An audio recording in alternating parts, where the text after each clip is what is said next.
وہاں موجود ہیں اس دن یا آپ کی؟ یہ سوال پوچھیں گے آپ سے بھی. بہت بہت سمپل جواب ہے. دیکھیے، آپ میں روزہ رکھتے، سن رائز دیکھتے، نمازوں کا وقت دیکھتے، اپنے ملک سے دیکھتے ہیں نا. یعنی اگر ابھی اب 2 ڈھائی گھنٹے بعد ہم ظہر پڑھیں گے تو اپنے وقت سے پڑھیں گے نا، سعودی عرب سے تو نہیں پڑھیں گے. تو آج فجر کس کے ٹائم پہ پڑھی تھی؟ اپنے پہ پڑھی تھی. اور ہر ایک کے پاس نہ تو فون تھے، نہ کلک کلک کلک کر کے آپ 1 منٹ میں ساری دنیا کے چاند کی کیفیت دیکھ لیں. اسلام اتنا سمپل دین ہے کہ ایک بدو جو صحرا میں جا رہا ہے اس کو بھی ٹائم پتہ چل جاتا ہے، اس کو بھی موسموں کا پتہ چل جاتا ہے، ستاروں سے گرمی سردی کا اندازہ ہوتا ہے. تو عام بات تو آپ کا اپنا ملک ہے جدھر آپ نیکی کوئی بھی کرتے ہیں. ٹھیک ہے، اس وقت نہ تو بحث کی ضرورت ہے نہ کچھ. بٹ کچھ لوگ کہتے ہیں نہیں جس دن حاجی عرفات میں ہے. ٹھیک ہے، اب آپ اور میں ناروے میں ہیں، اور کچھ لوگ پاکستان سے ہوں گے، کچھ امریکہ سے. ہم سب یہ ہمیشہ کے لیے جانتے ہیں کہ حاجیوں کا وہاں جو کام کرنا 1 دن ہوتا ہے نا، تو پاکستان تو آلموسٹ 2 دن اس سے بعد ہوتا ہے، لیکن ہم یورپ والے اس سے 1 دن پیچھے ہوتے ہیں. تو آپ اس دن بھی رکھ لیں. اگر آپ کے علم میں آ گیا کہ آج وہاں 9 ذی الحج ہے تو منع تو نہیں ہے. یہ جو بات ہے نا کہ کیا 9 دن مسلسل روزے رکھیں، دیکھیے تھوڑی سی وضاحت دوں گی آپ کو، کیونکہ پچھلے سالوں میں بھی یہ بات بہت دفعہ کوٹ ہوئی. حدیث آج بھی موجود ہے، اس کی سند موجود ہے، لیکن میں آپ کے حساب سے بالکل لائٹ ٹاک کر رہی ہوں اس وقت کہ شروع سے لے کے 9 ذی الحج تک جو فضیلت ہے نا گناہوں کی معافی کی، وہ 9 کی ہے. لیکن جیسے باقی نیکیاں بڑھ رہی ہیں تو اس میں آپ 9 دن میں کوئی بھی روزہ رکھ سکتے ہیں. کچھ ضروری ہے کہ ہمیں اس کا پتہ چلے کہ اس سے 1 سال کے گناہوں کی معافی ہے کہ 2 سال کی ہے. یہ حدیث میں نے خود کوٹ کی ہوئی ہے، ہر سال ہی کرتی ہوں کہ باقی دنوں میں 1 سال کے گناہوں کی معافی، اور وہ آج بھی حدیث میرے پاس موجود ہے. لیکن اس کی سند میں اگر ضعف ہے بھی ہے، امام ناصر ابھی جو ریسرچ ہے لیٹسٹ اس میں کہتے ہیں کہ اس کی سند میں ضعف ہے. تو آپ کریں کیا؟ روزہ چھوڑ دیں؟ نہیں. کیا کریں؟ آپ یہ سوچنا چھوڑ دیں کہ اس ایک روزے سے مجھے کتنا ثواب ہوا ہے. کوئی ضروری ہے کہ ثواب ہو بھی جائے تو ہم بخشے جائیں؟ جیسے باقی نیکیاں کرنی ہے وہ کرنی. میں کیا کروں گی، یعنی اپنے لیے جب پسند کرتی ہوں میں آپ کو بتاتی ہوں. اگر میرے کو رمضان کے روزے چھٹے ہوئے ہیں نا، آپ کے بھی کچھ چھٹ سکتا ہے، میرا بھی چھٹ سکتا ہے، میں کوشش کر کے ان شروع کے 8 دنوں میں اس نیت سے فرض روزے رکھ لوں گی. سمجھ گئے؟ پیر کو پیر کی نیت سے رکھ سکتے ہیں، جمعرات کو جمعرات کی نیت سے رکھ سکتے ہیں. تو دیکھیے جس کو نیکی کرنی ہے اس کو تو بہانا چاہیے. ٹھیک ہے، لیکن خاص طور پہ 9 ذی الحج کو الگ سے رکھیے، کیونکہ جس روزے کی فضیلت ہمیں حدیث سے پتہ چل جاتی ہے نا، پھر اس کو اس کے لیے کرنا چاہیے. ایک روایت سے پتہ چلتا ہے کہ آپ نے فرمایا کہ 9 ذی الحج یوم عاشورہ کیا ہوتا ہے، اگلے مہینے آ جائے گا انشاءاللہ، 10 محرم کا. اور ہر ماہ میں 3 دن نبی صلی اللہ علیہ وسلم ضرور روزہ رکھتے تھے. یا وہ داؤد کی روایت ہے 2437 کی. تو پھر نیکسٹ عمل کیا ہوا کہ روزے رکھیے. ٹھیک ہے. اچھا، روزہ رکھ سکتے ہیں تو رکھوا بھی سکتے ہیں، بالکل رکھوا سکتے ہیں. کوئی اہتمام کر لیجئے کسی دوسرے کے تک کھانا پہنچانے کا جس سے وہ روزہ رکھ لے. ٹھیک ہے. پھر اگلی چیز جو اس مہینے کے ناطے ان 8 دنوں کے اندر جو بڑی معروف ہے، اور میں افسوس کے ساتھ کہوں گی کہ بچپن سے لے کر شعور کے آنے تک ہمیں ذی الحج کے نام سے بس ایک ہی چیز پتہ تھی، بڑی عید، قربانی کی عید. ایسی ہے نا، کپڑے بنائیں گے، یہ ہوگا. اب تو روز ہی وہ چیزیں ہوتی ہیں، اب وہ اہمیت نہیں رہی. لیکن قربانی، عید الاضحیٰ جو ہے وہ بھی ان 10 دنوں کے اندر ہی آتی ہے. یہ مسلمانوں کا تہوار ہے. ساری دنیا کے مسلمان حضرت ابراہیم علیہ السلام کی پیروی میں اس کام کو کرتے ہیں. انہوں نے تو بیٹا ذبح کیا، کوشش کی، کر دیا. یہ الگ بات ہے کہ اللہ نے اس کو ایک دمبے سے بدل دیا. محبت کی ایک ایسی مثال قائم کر دی کہ آج قیامت تک مسلمان اگر اس کام کو کرتے رہیں گے تو ابراہیم علیہ السلام کو اس کا اجر ہوگا اور اسماعیل اس کی وجہ بنے. تو لہٰذا عید کی نماز، عید، قربانی کا سب کچھ، یعنی پورا عید ایک الگ ٹاپک ہے. اس کو الگ سے بھی ہم ڈسکس کر سکتے ہیں کسی موقع پہ انشاءاللہ. لیکن آپ اور میں کیا کریں؟ پہلی بات ہے قربانی کی نیت کریں. اہم ترین عبادت قربانی ہے. قل ان الصلاۃ ونسکی ومحیای ومماتی للہ رب العالمین. اور قربانی کا لفظ قرب سے ہے. اللہ کا قرب پانے کے لیے جو کام کرتے ہیں نا وہ قربانی ہے. ایک حدیث میں نماز کو بھی قربانی کہا گیا، الصلاۃ قربانیۃ لکل مومن. ٹھیک ہے، اللہ کی رضا کے لیے جانور ذبح کرنا ہے. اس کا وقت کیا ہوتا ہے؟ 10، 11، 12 اور 13، 4 دن. ہمارے یہاں عموماً 3 دن کی عید ہوتی ہے نا، عید، ٹرو، مرو، اور پتہ نہیں ایک اور بھی کوئی نام ہوتا ہے. لیکن جو یام تشریق ہے نا، ان 10 دنوں کے بعد تو ان میں ہم قربانی کر سکتے ہیں۔ اب قربانی کے لیے کیا ہے کہ یہ محبت کا اظہار ہے، سیدھی سی بات ہے۔ آپ اللہ کا قرب لینے کے لیے کرتے ہیں، کوئی آپ کو فرض کہہ دے، کوئی آپ کو سنت کہہ دے، کوئی نفل کہہ دے، آپ کو اس سے کوئی فرق نہیں پڑتا، لیکن قربانی شرعی لحاظ سے سنت ہے، اور حضرت ابراہیم کے ناطے سے محمد رسول اللہ صلی اللہ علیہ وسلم کی بھی سنت ہے، ٹھیک ہے؟ تو اس کو سنت سمجھنا ہے۔ سارے گھر والوں کی طرف سے ایک قربانی بھی کر دیں تو بھی ٹھیک ہے، ہو جاتا ہے۔ آپ اپنی طور پہ الگ دینا چاہتے ہیں، آپ کی بیگم الگ دینا چاہتی ہیں، کوئی حرج نہیں۔ ایک اور بچہ کماتا ہے، وہ کہتا ہے میں اپنی طرف سے دوں گا، یہ بالکل از گفٹ۔ آپ دیکھیے بعض لوگ قربانی کے موضوع پہ بہت سارے سوال جواب کرتے ہیں، اچھا کیا پھر قربانی کے پیسوں کو ہم کسی اچھی اور کاز میں نہ دے دیں، کسی اچھی نیت سے دے دیتے ہیں، مثلا ہاسپٹل بنا دیتے ہیں اور سڑکیں بنواتے ہیں اور بچوں کے اسکول بنواتے ہیں؟ تو یہ سوال آپ تب کیوں نہیں کرتے جب آپ 1-2 لاکھ روپے کا دلہن کا جوڑا بناتے ہیں، اور جب آپ شادیوں پہ 200 500 لوگوں کو کھانا کھلاتے ہیں؟ کیا ہم صرف اللہ کو تحفہ دیتے ہوئے یہ سوچیں گے کہ اس تحفے کی بجائے کسی اور کام میں لگا دیں؟ تو یہ ہمارے ریچولز کو ختم کرنے کی سازش ہے۔ آج ہمارے بچوں کے دلوں میں یہ باتیں ڈالی جاتی ہیں، یہ گناہ ہے، یہ مرسی کلنگ کے خلاف ہے، جانوروں کے اوپر ظلم ہے، اور کئی بچے صرف اب اس لیے قربانی کے گوشت کو نہیں کھاتے کہ ہمارے پیٹ کو مار دیا اور یہ کر دیا، تو یہ بیکار باتیں ہیں۔ اللہ نے سبزی اس لیے بنائی تھی کہ اس کو کاٹو، توڑو اور کھاؤ۔ اللہ نے جانور پیدا اس لیے کیے کہ اس کو ذبح کرو، سلاٹر کرو اور اس کا گوشت کھاؤ۔ تو اگر آپ نے یہ نہیں کرنا تو ان کا بیچاروں کا تو مقصد حیات ہی ختم ہو گیا۔ تو لہٰذا قربانی کا پورا اہتمام کریں، اور عید کا بھی اہتمام کریں۔ آج ہمارے بچوں کی عیدیں بے رنگ ہو گئیں اور دوسرے کام ان کے بہت خوبصورت ہیں۔ وہ 25 دسمبر کو تو بہت فن دیکھتے ہیں، 2-3 مہینے پہلے یول شروع ہو جاتا ہے اور ہماری عیدیں بے رنگ ہو گئی۔ اہتمام کریں، صاف کپڑے بنائیں، اچھے کپڑے بنائیں، حد البسا کوشش کر کے کوئی بکرا چترا لے۔ اب آپ دیکھیے کہ عید کے ناطے سے بھی ہم کتنے غلط کام کرتے ہیں۔ صبح و شام دیکھیے گا جو پہلے ہوتی تھی نا، وہ کیا آتی تھی، بکروں کی قیمت پہ ڈسکشن ہوتے تھے، کتنا لیا، کتنے کا لیا، دکھاوے کا، 4 بکرے میرے اتنے ہیں۔ بعض دفعہ پہ گھروں میں مذاق کے طور پہ کہہ لیں یا ہمسایوں کو دکھانے کے لیے ٹیپنگ چلا دیں کہ بکرا آیا ہوا لیکن نہیں، پھر وہ کہنا چاہیے کہ سسرال میں قربانی کا گوشت جا رہا ہے، بیٹی کا سسرال، یعنی رسم بن گئی، قربانی دکھاوا بن گیا۔ لیکن اب جو چیز میں پچھلے 2 سال سے تو کم از کم دیکھ رہی ہوں، اس سال ابھی کچھ اس کی ہوائیں چلنی شروع ہو گئی ہیں، لیکن ابھی شروع ہوگا۔ آپ سب کو آج ہی اس کی ایڈوائس دوں گی، اور وہ کیا ہے، اللہ سبحانہ تعالیٰ نے کہا وَمَن يُعَظِّمْ شَعَائِرَ اللَّهِ، جو اللہ کی نشانیوں کی تعظیم کرتا ہے تو یہ دل کے تقوی سے ہے۔ اور وہ کیا ہے کہ اب جانوروں کی پیروڈی، تصویریں، شکلیں ان کی بدل بدل کے پیش کرتے ہیں۔ یعنی واٹس ایپ کے اوپر تو بے شمار چیزیں پچھلے سالوں میں آئیں، بکرا ہے تو کبھی اس کو سویٹر پہنایا ہوا ہے، تو کبھی اس کو پیمپر پہنایا ہوا ہے، تو کبھی اس کی شکل کسی سیاست دان سے لی ہے۔ اگر واللہ ہی آپ کو کوئی جانور کی ایسی تصویر بھیجے، فوراً کمنٹ دے کے اس کو واپس کریں، یہی آیت اس کو لکھ دیں کہ جو اللہ کے ریچولز کی تعظیم نہیں کرتا، یہ دل کے تقوی کے نہ ہونے کی علامت ہے۔ Delete it.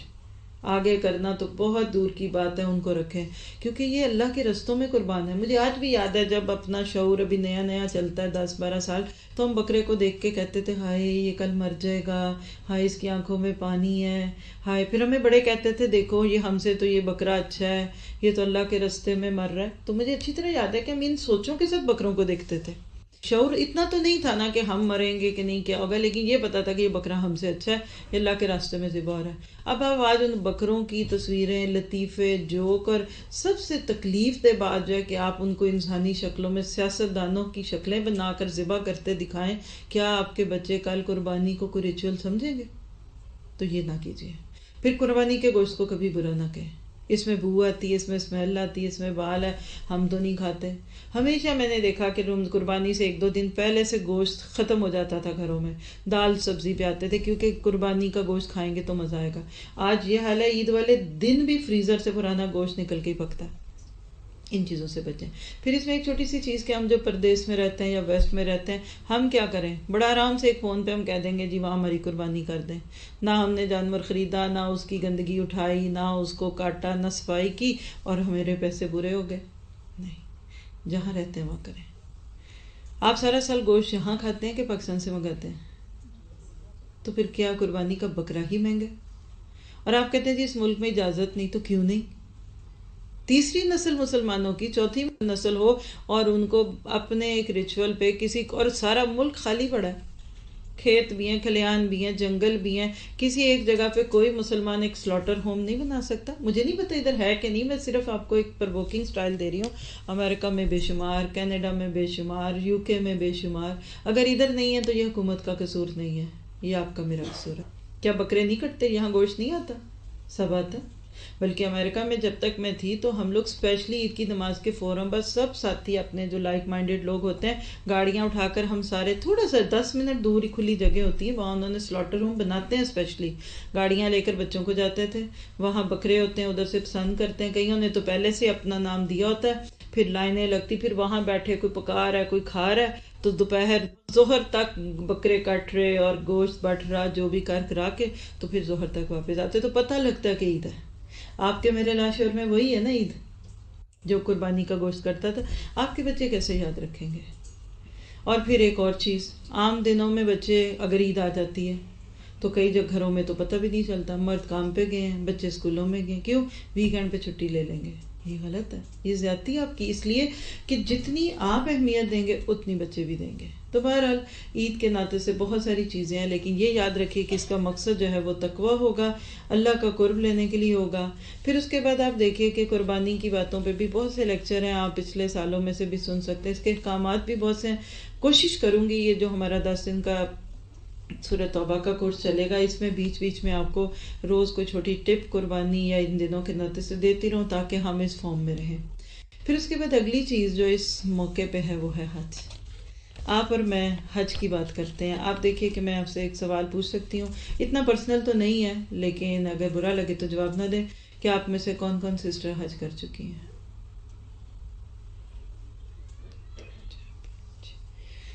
بہت کم ہاتھ ہیں۔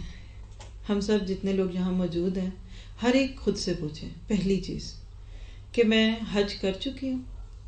دوسری بات، کیا مجھ پہ حج فرض ہے؟ اور میں آپ کو بتا دوں، میرا گمان یہ ہے، آپ میں سے بھی جو بچیاں بلوغت پہ ہیں، بالغ ہیں، الحمدللہ ہم سب پہ حج فرض ہے۔ کیونکہ حج اصل میں، حج اور جس کو آپ عمرہ کہہ دیتے ہیں نا، یہ بھی ایک، بس میں کیا کہوں، یعنی اگر آپ کہیں نا کہ اسلام نے نا ہماری مختلف بیماریوں کا علاج رکھا ہے، تھوڑا سا سمجھیے، کیونکہ اب آخری حصہ جو ہماری ٹاک کا آج ہوگا نا وہ حج سے متعلق ہے، اور اسی میں آپ کے ساتھ تھوڑا سا نبی صلی اللہ علیہ وسلم کا حج بھی پیش کروں گی۔ سننا چاہتے ہیں کہ کیا آپ نے سارا سال حج کیا، کیا کیا؟ اور ایک چھوٹا سا اور بھی سوال صرف اپنے فائدے کے لیے، کہ آپ میں سے کوئی سسٹر ایسی ہیں جو اس سال حج پہ جا رہی ہیں؟ تو ہینڈ ریز کریں۔ آپ میں سے آپ جا رہی ہیں؟ اور چلے پھر تو انشاءاللہ آپ کے لیے تو یہ پوائنٹس تھوڑے سے فائدے کے ہوں گے، لیکن جو اور لوگ حج کر چکے ہیں یا جنہوں نے آگے سے حج کرنا ہے، ان سب کے لیے بھی یہ چیز بہت ہی اہم ہے۔ اور وہ کیا ہے کہ آج ہمارے کلچر میں حج کا کیا مقام ہے، لیکن اصل میں کیا ہے، یعنی کیوں کریں حج؟ تو لکھے چند جملے۔ اسلام میں غفلت کا علاج نماز ہے۔ ہمارے دلوں پہ غفلت چھا جاتی ہے تو اللہ سبحانہ تعالیٰ کہتے ہیں حی علی الصلاۃ حی علی الفلاح، آؤ نماز کی طرف آؤ، نماز کی طرف کامیابی بھی ملے گی اور خیر بھی ملے گی۔ اسی طرح سے دنیا کی محبت ہمارے دلوں میں آتی ہے، اس کا علاج انفاق فی سبیل اللہ۔ جب اپنے ہاتھ سے آپ دیتے ہیں نا، پھر ہی مال کی محبت جاتی ہے، ورنہ تو جتنا رکھے اتنا تھوڑا لگتا ہے۔ پھر اسی طرح سے ہمارے نفس میں شہوت ہے، لسٹ، آپ کہہ لیں سیکشولزم اور جنسیت اور جو بھی اس سے ریلیونٹ تھنگس ہیں، شہوات ہیں، خواہشات ہیں، اس کا علاج روزے میں ہے، ٹھیک ہے؟ اور ایک چیز شیطان نے انسان کی طبیعت میں ڈال دی ہے، اور وہ کیا ہے؟ بھائی چارگی، اخوت، یونٹی، اس کو توڑنا، اپنی ذات کے لیے رہنا، اور کہہ لیجئے کہ اللہ کے لیے جینے کی بجائے انسانوں کے لیے جینا، اس کا علاج حج ہے۔ حج ہم کیوں کرتے ہیں؟ تاکہ ہم اللہ کو دکھا سکیں کہ قل ان صلاتی و نسکی و محیای و مماتی للہ رب العالمین۔ حج ان تمام بیماریوں کا علاج ہے، کیونکہ اب دیکھیے نمبر ایک، حج کے لیے مال لگتا ہے، بہت ساری رقم لگتی ہے، تو انفاق فی سبیل اللہ ہو گیا۔ حالت احرام میں جب جاتے ہیں تو وہ خوبصورت کپڑے اتر جاتے ہیں، تو شہوات اور دنیا کی باتیں الگ ہو جاتی ہیں۔ پھر آپ دیکھیے کہ حج کے احرام کے ساتھ کچھ پابندیاں لگتی ہیں، ایون جائز چیزیں ناجائز ہوتی ہیں، تو وہ جو روزہ رکھ کے تقوی کی کیفیت ہوتی ہے، وہ احرام جو بالکل کہہ لیجئے کفن کا سمبل ہے۔ میں نے اس پہ لیکچر دیا ہوا ہے کہ سفر آخرت اور سفر حج بمقابلہ آپ دیکھیں بالکل وہی سارا ہے۔ گھر میں بچے چھوٹے چھوٹے چھوڑ کے میاں بیوی حج پہ جاتے ہیں، اسی طرح کبھی اللہ چاہے گا اگر اس کا حکم آ گیا تو دنیا سے بھی جانا پڑے گا۔ ادھر بھی بھیجنے والوں کو لوگ ایئرپورٹ تک چھوڑ کے آتے ہیں، ادھر بھی قبرستان تک چھوڑ کے آتے ہیں، ان کو بھی پھولوں پتیوں میں لوگ بعض دفعہ نہلاتے ہیں، تو وہاں بھی یہ ہوتا ہے۔ اور وہاں جا کر بھی آپ دیکھیے خاص طور پہ ہجرت، حج ہجرت کی یاد ہے۔ میں نے اپنے مکہ سے مدینہ ہجرت نہیں کی، ہم طائف میں نہیں گئے، ہمیں ایسے موقع ملے کہ نہیں ملے، لیکن کچھ دن یا مہینے کی ہجرت جو ہے نا، یہ ہمیں اللہ کا قرب دیتی ہے۔ آپ کہہ لیجئے کہ حج پورے کا پورا شیطان کے خلاف جہاد کی ایک علامت ہے۔ اس میں جانی، مالی، بدنی، قلبی، روحانی ہر عبادت جمع ہو جاتی ہے۔ یعنی حج کی اتنی اہمیت کیوں ہے کہ اس میں مال بھی لگتا ہے، جان بھی لگتی ہے، وقت بھی لگتا ہے، ہجرت بھی کرتے ہیں، حلال حرام بھی ہو جاتا ہے، اور ہر صاحب استطاعت مسلمان پر یہ لازم ہے۔ آپ خود جتنی مرضی ذمہ داریوں میں جاب کرتے ہیں، کاروبار کرتے ہیں، آپ کے چھوٹے بچے ہیں، آپ کی شادی کے قابل بیٹیاں ہیں، آپ کے بوڑھے ماں باپ ہیں، ان سب کے باوجود حج لازم ہے۔ اور قرآن کی آیت نوٹ کر لیجئے، سورۃ آل عمران، اللہ سبحانہ وتعالیٰ 96 97 میں کہتے ہیں، بالکل چوتھے پارے کا آغاز ہے کہ بے شک عبادت کے لیے جو پہلا گھر بنایا گیا وہ مکہ میں ہے، جو برکت والا بھی ہے اور دنیا جہان والوں کے لیے چشمہ ہدایت ہے۔ وہاں بہت ساروں کو ہدایت ملتی ہے، اور اس میں کھلی نشانی ہے، اور لوگوں پر فرض ہے کہ جو اس گھر تک پہنچنے کی استطاعت رکھے وہ اس کا حج کرے، اور جو اس کا انکار کرے تو یاد رکھو کہ اللہ بے نیاز ہے۔ حج فرض ہے۔ آپ نے یہاں تک فرمایا کہ جس کے دل میں حج کرنے کا ارادہ، خیال کچھ بھی نہ آیا، تو وہ پھر چاہے یہودی ہو کے مرے یا نصرانی۔ کیوں؟ کیونکہ ان دونوں مذاہب میں حج نہیں تھا، باقی ریچولز تھے۔ ٹھیک ہے، تو بات کیا پتہ چلی کہ حج ضروری ہے۔ اب سوال پیدا ہوتا ہے کہ حج اور آج کا مسلمان، ہم کیا کہتے ہیں؟ حج کریں گے کب؟ نمبر ایک، بوڑھے ہو لیں، کیونکہ جوانی میں کیا تو وہ جو گناہ معاف ہونے آ کے پھر کریں گے، تو پھر وہ تو پیسے ضائع ہو جائیں گے۔ دوسرا، آج کا مسلمان حج کے ساتھ کیا تعلق رکھتا ہے؟ وہ کیا کہتا ہے؟ بیٹیوں کی شادیاں کر لو، اس لیے میرے پہ بھی حج فرض نہیں۔ تیسرا، آج کے مسلمان کا حج کے ساتھ کیا تعلق ہے؟ میرے اوپر تو قرض ہے، اور جس پہ قرض ہوتا ہے وہ تو حج نہیں کر سکتا۔ اور اس سے بھی گئی گزری بات، اللہ نہ کرے آپ میں سے کسی کے ساتھ ہو، میرا تو سورس آف انکم ہی نہیں ٹھیک، تو آرام سے کما رہا ہوں، تو پھر میں نے حج کر بھی دیا تو ضائع ہو جائے گا۔ یہ بھی ایک ایشو ہے۔ اور پھر پانچواں، بعض دفعہ سود کے متعلقات میں پھنسے ہونے کی وجہ سے کئی لوگ حج نہیں کر پاتے، اور اسی طرح سے کاروبار نہیں چلتا، بچے چھوٹے، بیوی یہ ہے، کس کو چھوڑوں؟ تو یاد رکھیے ان میں سے کوئی ایک چیز بھی عذر نہیں ہے۔ حج کرنا ہم سب کا حق بنتا ہے۔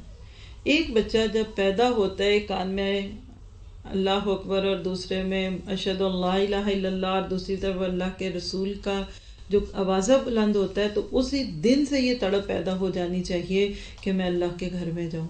تو اس کے لیے کریں کیا؟ فرسٹ ٹائم حج نہیں کیا، ابھی نیت کریں۔ اس سال شاید آپ کو موقع نہ ملے، کیونکہ اب تو ٹو لیٹ ہو چکا ہوگا۔ اگر کوئی پیکج، کوئی حج کے لیے ابھی چیز آفر کر رہا ہے، بسم اللہ کیجئے، چھوڑ دیجئے ساری باتوں کو پیچھے، دل دماغ سے نکالیے اور حج کیجئے۔ پھر دوسری بات ہے، اگر اس سال نہیں تو اگلے سال کے لیے ابھی سے اپلیکیشن دے دیجئے۔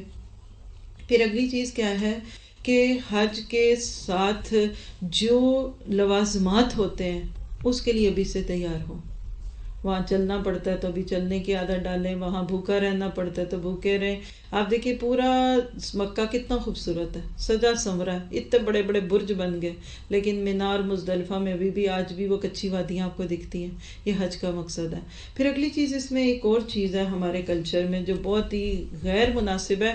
ہم اپنی جوان بچیوں کی شادی کی فکر کرتے ہیں، حج کی فکر نہیں کرتے. اور جوان ہوتے بیٹوں کی جاب اور سٹیٹس اور ان کے رشتوں کی تو فکر ہے، حج کی نہیں. تو یہ بات آج ذرا سی دل پہ بوجھ پڑے گی، آپ ڈالے گی، لیکن آپ اپنے شوہروں کے ساتھ بیٹھ کر اس بات کو ڈسکس کریں.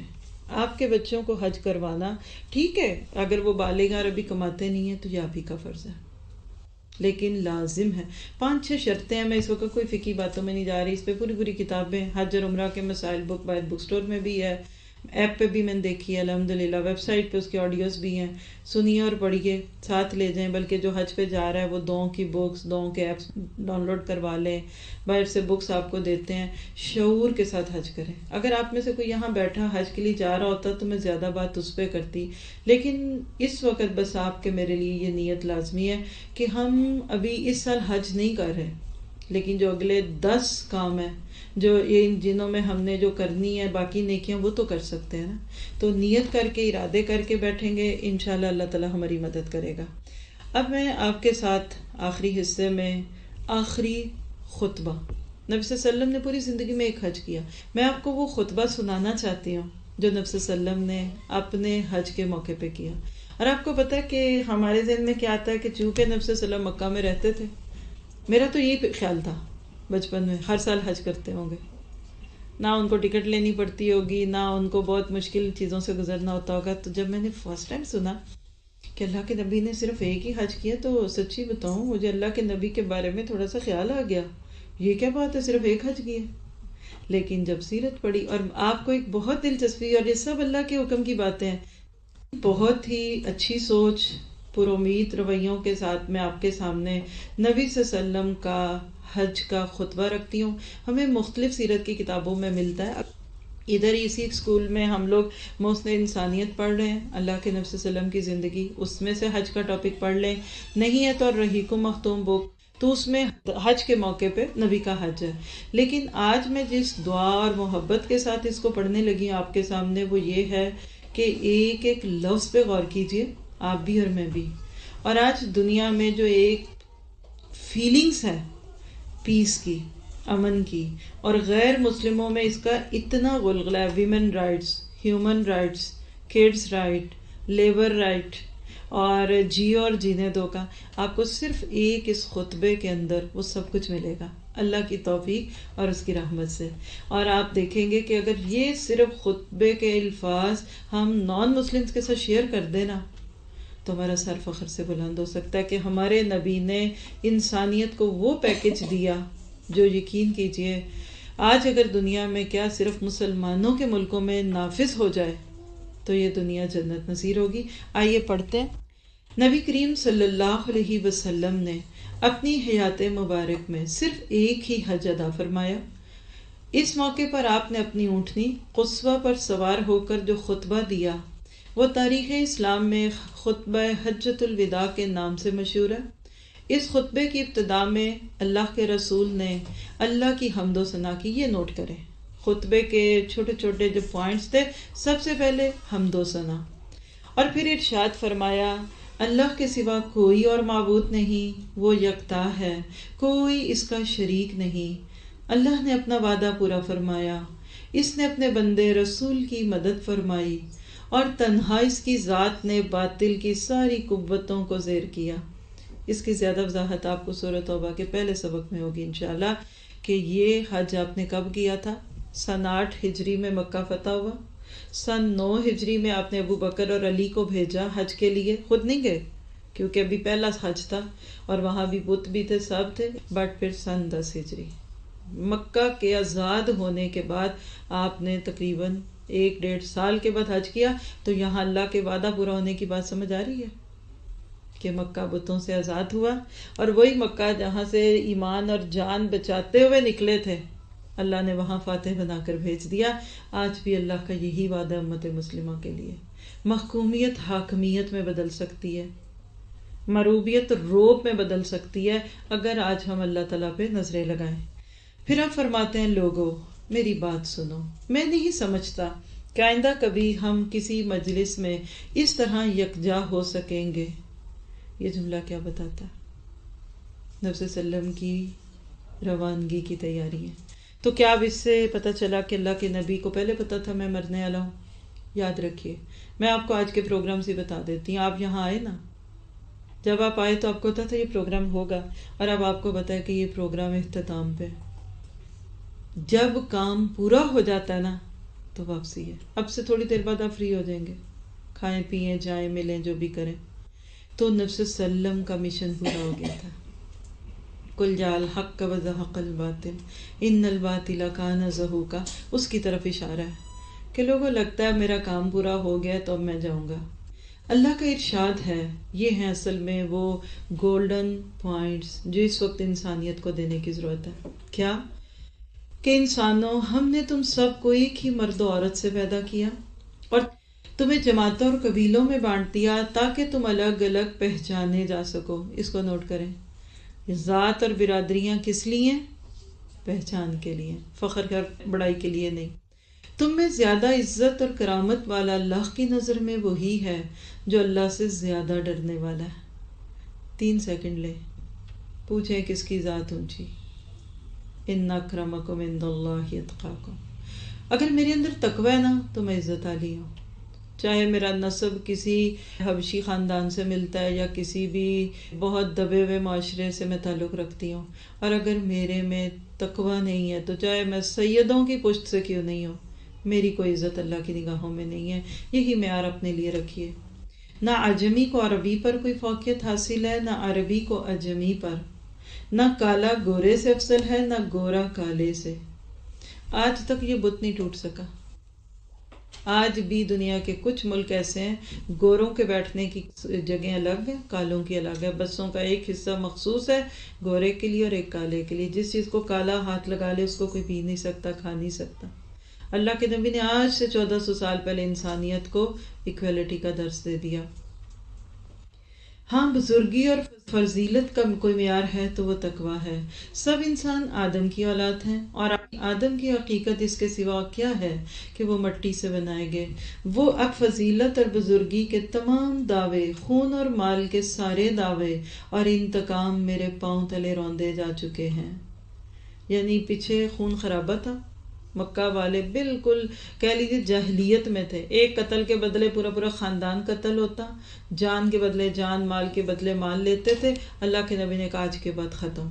پس بیت اللہ کی تولیت یعنی اس کی ٹیک کیئر کرنا اور حاجیوں کو پانی پلانے کی خدمات اسی طرح برقرار رہیں گی۔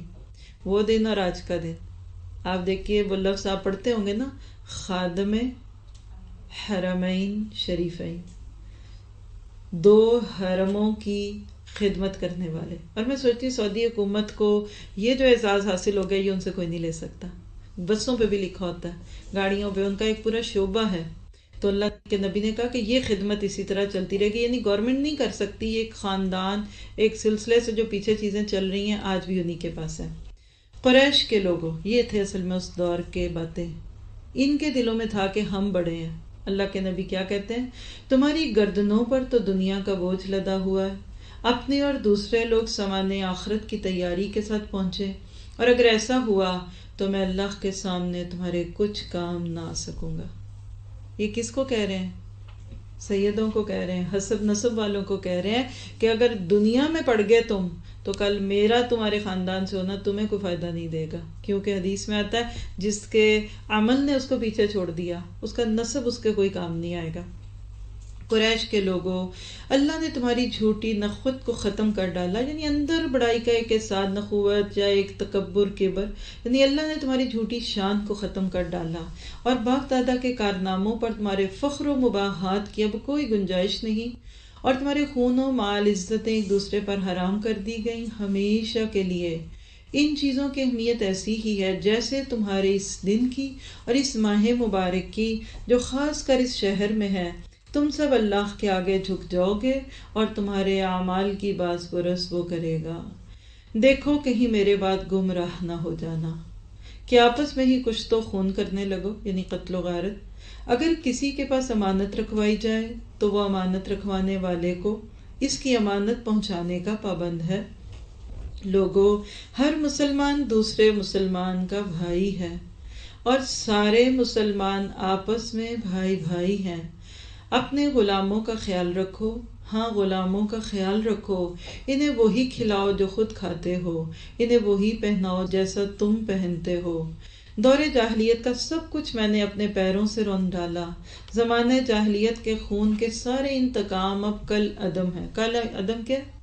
ختم کر دیا اس کو، مطلب وہ نہیں لیے جائیں گے۔ پہلا انتقام جسے میں کل عدم قرار دیتا ہوں میرے اپنے خاندان کا۔ دیکھیے وہ کہتے ہیں نا کہ اپنے گھر سے اصلاح شروع کی۔ ربیہ بن حارث کے دودھ پیتے بیٹے کا خون جسے بنو حذیل نے مار ڈالا تھا میں معاف کرتا ہوں۔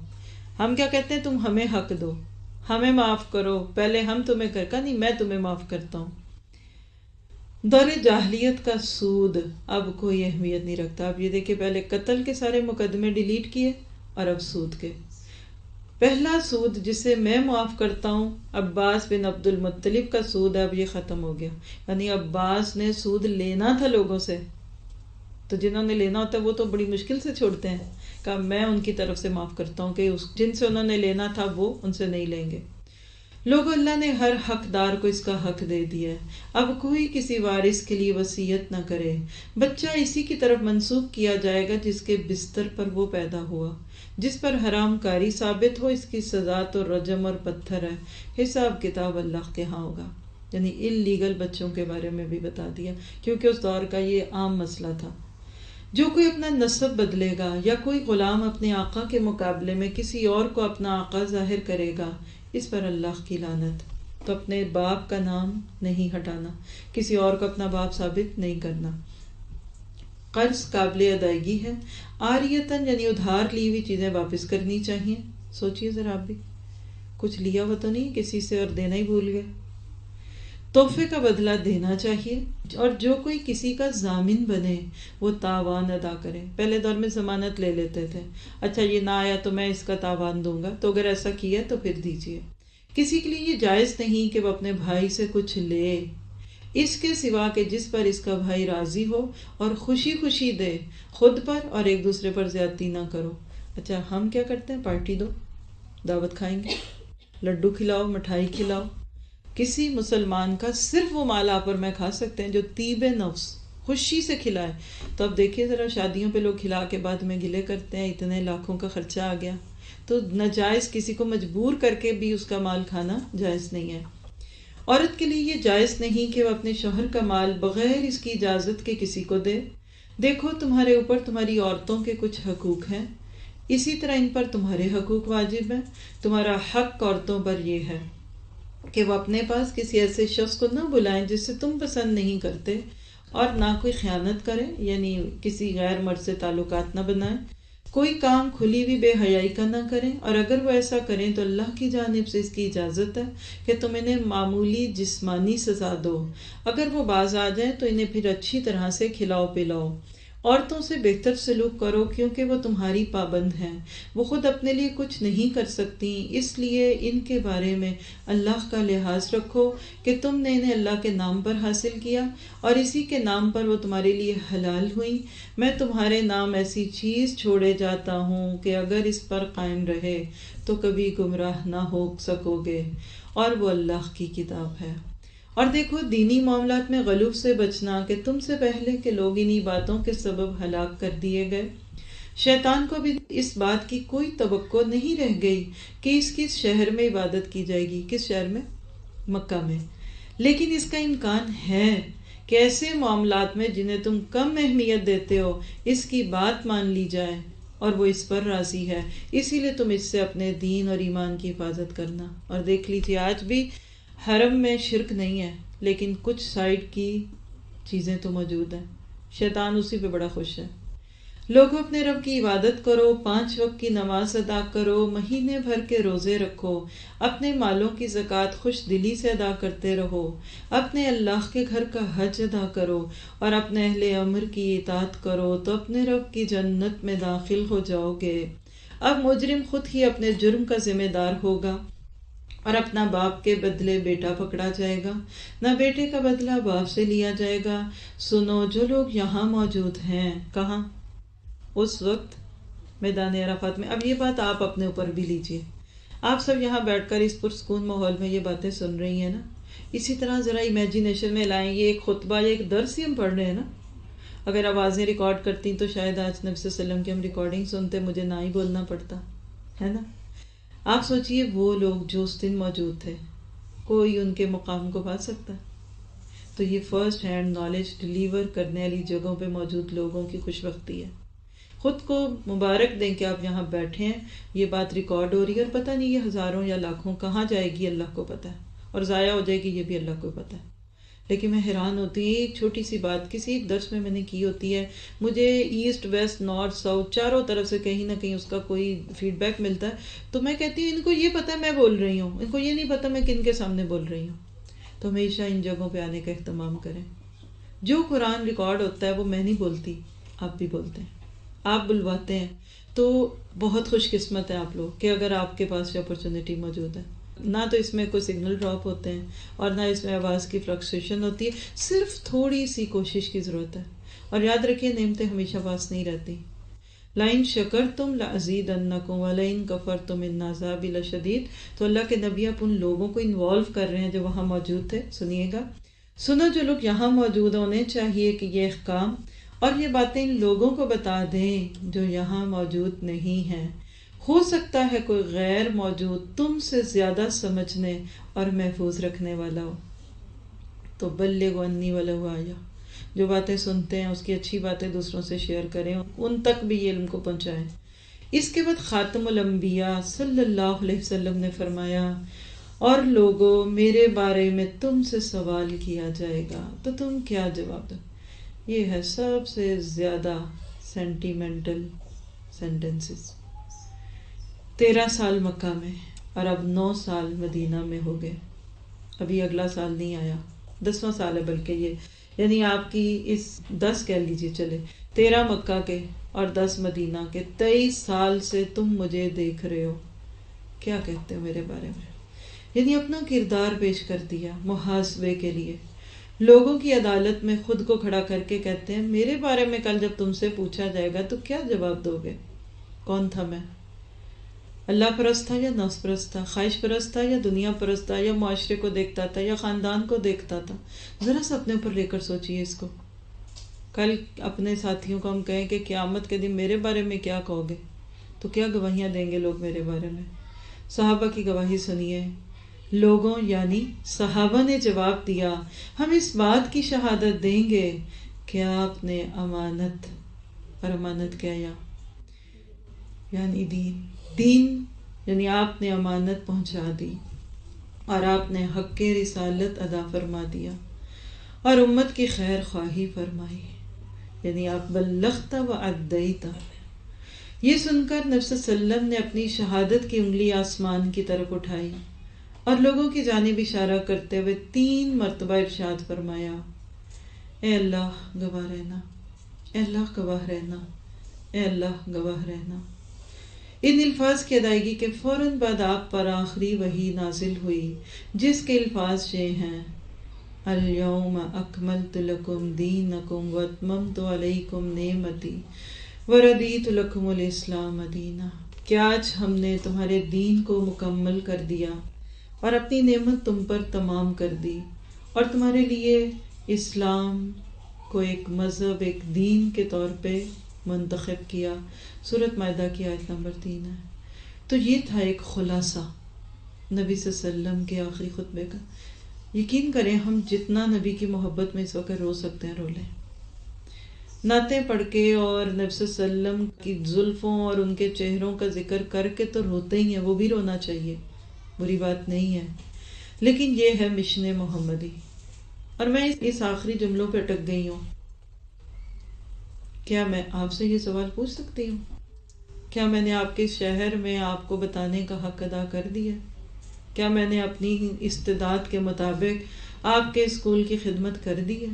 ہم میں سے کوئی اس پہ مان نہیں کر سکتا کہ کر دی، بہت کمیاں ہوں گی، بہت ہمارے اندر اخلاقی اور ہر معاملے کی کمی بیشی ہوگی، لیکن اللہ کے نبی صلی اللہ علیہ وسلم احساس ذمہ داری کے بوجھ سے کانپ رہے تھے اس وقت، اور آپ کی قصوہ کانپ رہی تھی اس وقت۔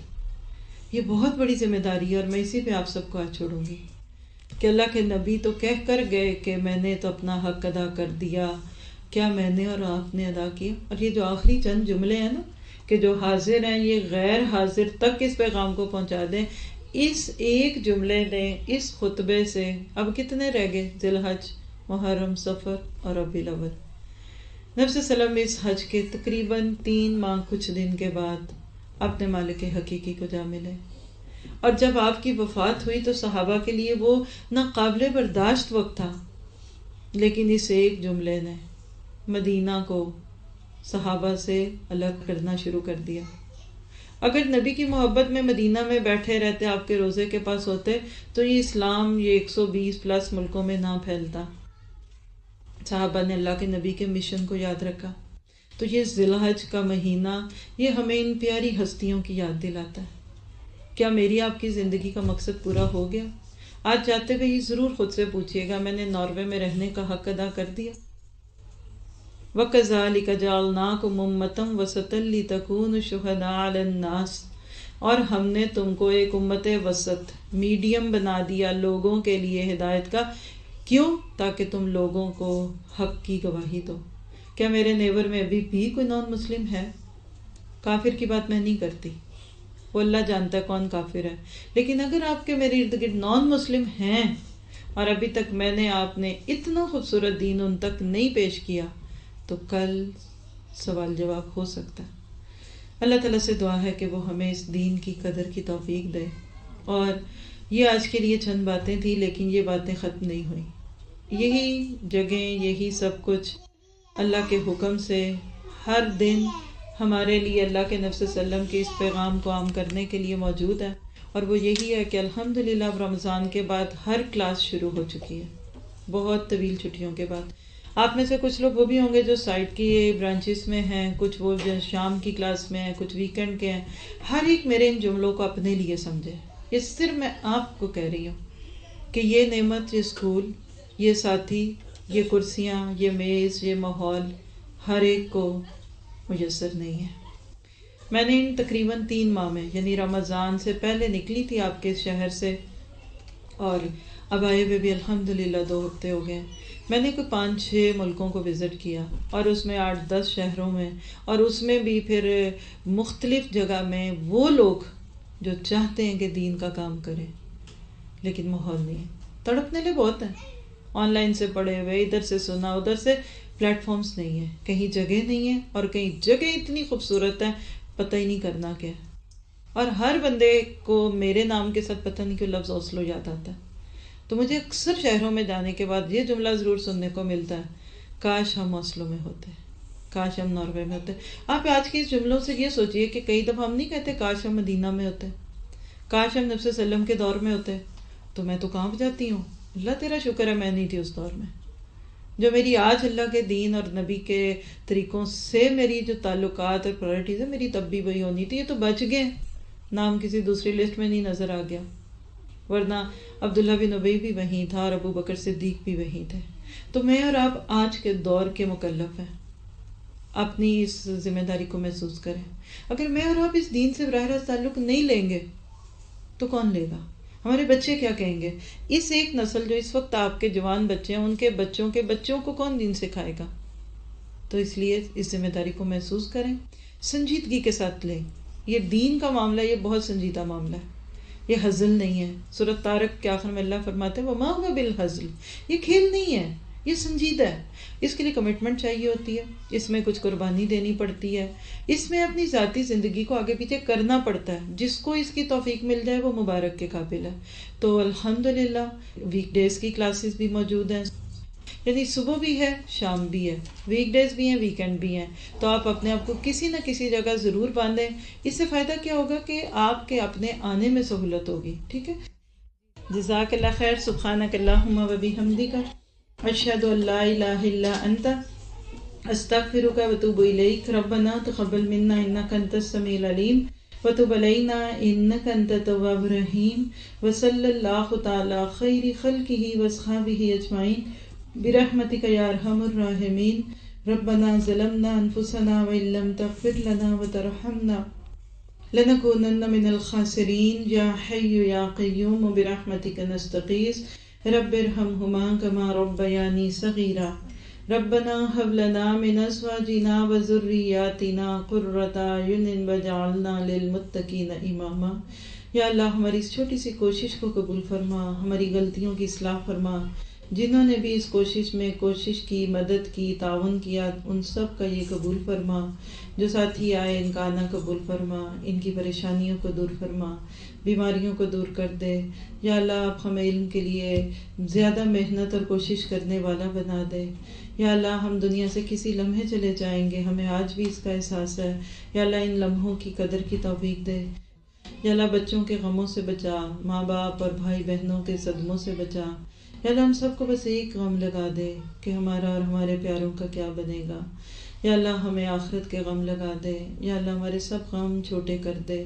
جس کے دل میں اس وقت بھی جو دعا جو خواہش اس کو پورا فرما۔ ہمارے استادوں پہ اپنی رحمت فرما۔ یا اللہ ہمارے ماں باپ پہ اپنا رحم فرما، ہمارے شوہر اور ان کے ماں باپ پہ اپنا رحم فرما۔ اور یا اللہ جو دین کے سلسلے میں تعاون کر رہے ہیں دن رات مختلف جگہوں پہ، یا اللہ ان کی ان کوششوں میں برکت دے۔